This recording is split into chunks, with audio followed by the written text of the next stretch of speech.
As we wrap up day two of the government shutdown, a fierce battle now underway over healthcare funding. Democrats are trying to put the spotlight on tax credits from the Affordable Care Act that are set to expire at the end of this year. According to the nonprofit Kaiser Family Foundation, the average person on that plan could see a 114% increase in annual premium payments without those subsidies. And today, Bay Area congressmen and congressional Democrats and healthcare providers held a rally to call attention to the possible impact. Our Kelsi Thorud spoke to them about why they're drawing a line in the sand.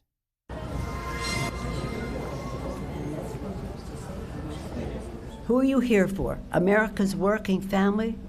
Or are you here for the richest people in our country? Speaker Emerita Nancy Pelosi, flanked by Congressman Jared Huffman and Kevin Mullen, took the Democrats' government shutdown argument to the streets of San Francisco. Democrats are united in this moment to end the cuts, to save health care, to do what we can on something that really matters. People's lives are at stake here. This fight is about protecting your access to affordable health care. Democrats are standing firm on the shutdown, saying it's necessary in order to get Republicans to negotiate with them on health care policy. But Republicans are also standing firm, saying Democrats aren't negotiating, they're holding the government hostage. It is selfish, it is reprehensible, and it is exactly the opposite of what they have all said themselves in their own words very passionately every day until now.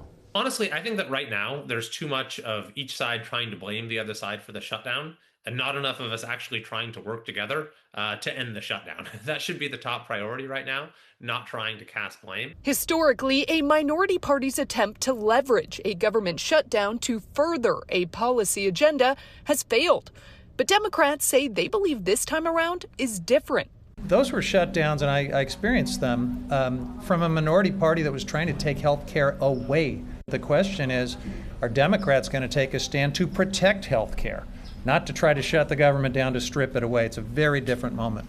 While Democrats and Republicans continue to hash this out, we wanted to go out and actually see how regular Americans feel about this shutdown. So we came to Orinda to talk to people. I think they're finally taking a stand. They have to do it, and the reasons they're doing it are essential. I mean, Obamacare doesn't impact me, but I have family members that it does impact. And I think they need to reopen the government and then negotiate. I think that, while in theory, making sure that people have access to health care, their benefits is incredibly important, no doubt. This process isn't going to get them there.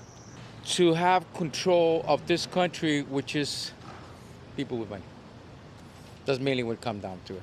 If they can benefit for any little things, the government's going to do it. We're not all rich. I'll just try to, for my emotional health, I'll try not to watch news or that. But yeah, it's a lot. Meanwhile, in Washington, D.C., Senate Democrats are expected to block a Republican-backed short-term spending bill when they vote again tomorrow.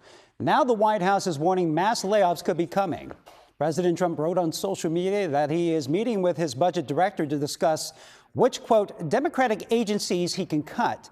Meantime, the union representing federal workers now suing to stop the possible layoffs. We've had shutdown, but not one time have anyone equated firing an employee in conjunction with a furlough. This is the first time this has ever happened, because everybody else understood that it would have been illegal. So far, roughly 750,000 federal workers have been furloughed as a result of the shutdown.